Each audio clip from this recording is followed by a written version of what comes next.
You meet someone new. You start with the basics, asking how they are or what they do for a living, and then the conversation just runs dry. You're hit with that long, heavy pause. Your mind races, desperately searching for anything to say, while both of you just want to look down at your phones. If you've been there, you aren't alone.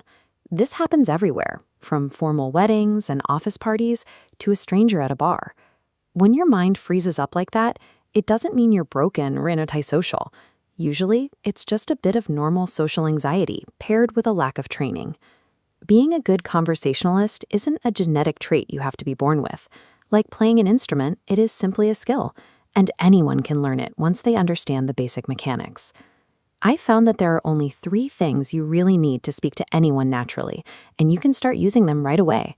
If you apply these 3 methods, you will never truly run out of things to say.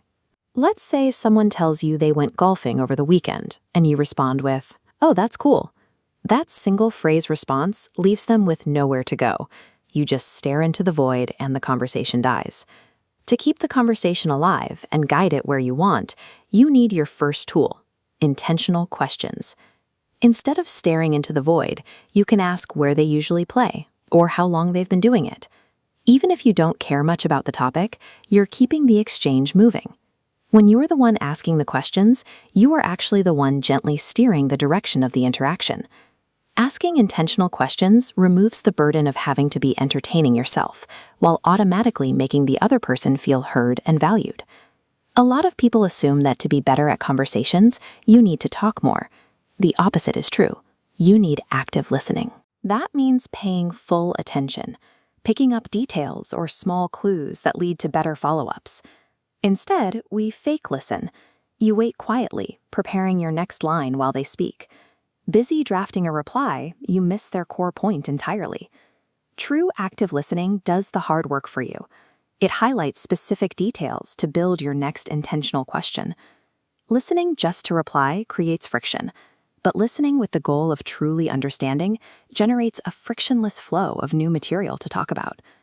As you ask and listen, you are doing a bit of digging to uncover a mutual passion or shared experience. Sometimes you spot this immediately. You might both follow the exact same sports team or love the same obscure genre of music. Other times, it takes a bit of patient digging through your active listening to find a value or an experience you both share. This is where you find common ground. Suddenly, the exchange shifts from feeling like effort to feeling completely natural. Once you find that shared point, the conversation stops feeling like effort. It becomes natural, fluid, and even fun. Now, even with these tools in your pocket, some conversations will inevitably hit a dead end.